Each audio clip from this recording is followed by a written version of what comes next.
Hey YouTube, it's ICU and welcome to the 142nd episode of Best Tech Info and Rumors.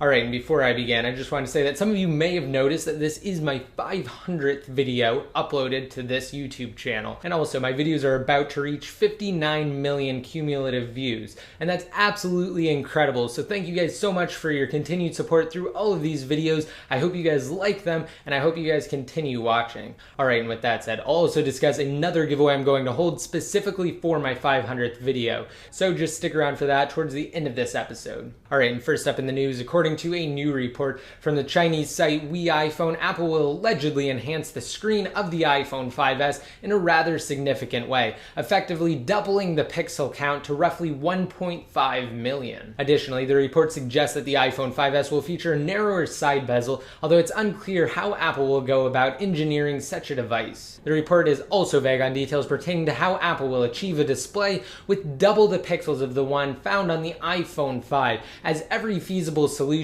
seems to have its drawbacks. Now, as Mac Rumors pointed out, while increasing the iPhone 5's pixel density by a factor of 1.5 may yield similar numbers to the report, a resolution of 1704 by 960 and 1.6 million pixels, it may prove difficult to adapt content for the higher quality display. If existing content were to be scaled to accommodate the higher 489 pixels per inch display, the size of said content simply wouldn't match the original. Moreover, it doesn't seem likely that Apple will adjust the resolution of the iPhone 5S, as the company recently introduced a resolution change when they released the iPhone 5 and the 5th generation iPod Touch. In light of that fact, it's possible that this rumor may not even pertain to the iPhone 5S at all, but instead an iPhone with a larger display. After all, over the past several months, numerous reports have proposed the possibility of Apple releasing an iPhone with minor updates, the iPhone 5S, and a separate iPhone with significant updates, one of which being a larger display. Now, with that and the higher pixel count in mind, it's certainly possible that the device will maintain the same pixel density as the iPhone 5, allowing for Apple and developers to easily adjust their visuals to accommodate the larger display. Now, although a phablet-sized iPhone is just one possibility, be sure to stay tuned to this series, my YouTube channel in general, and Best Tech Info. I'll keep you guys completely updated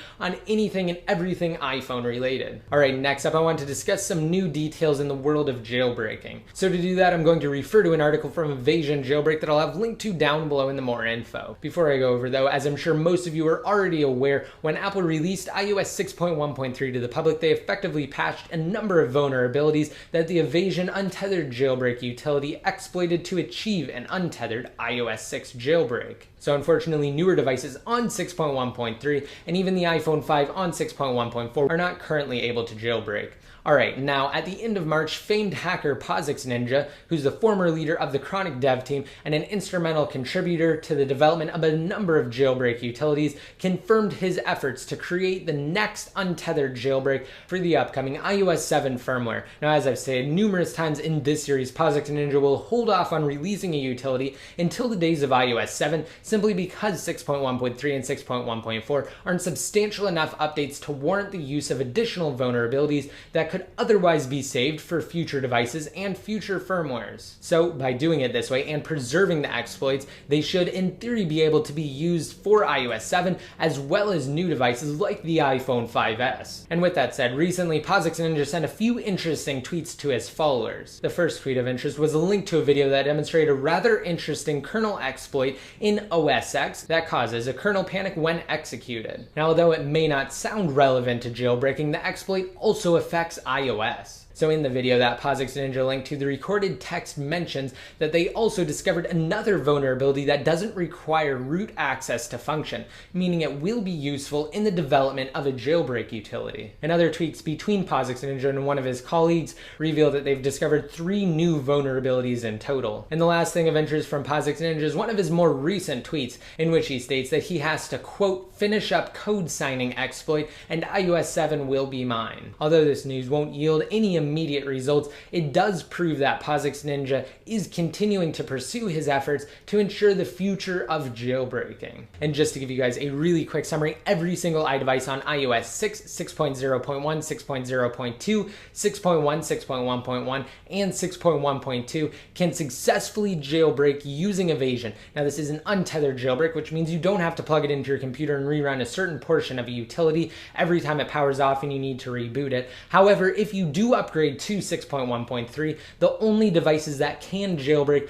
are the iPhone 4, iPhone 3GS, and the 4th generation iPod Touch using a semi-tethered or a semi-untethered Red Snow jailbreak. Now I'll have a link to a video down below in the more info, and it goes over everything in more detail. I highly recommend watching it if you haven't already. Alright, and finally, yesterday I did create a new unboxing video on Apple's latest iPod Touch model. So for those of you who don't know, yes, Apple did release a 16GB variation of the 5th generation iPod Touch with some limitations. So unfortunately, the device is lacking a rear-facing iSight camera as well as the iPod Touch Loop that again was introduced with the 5th generation iPod Touch.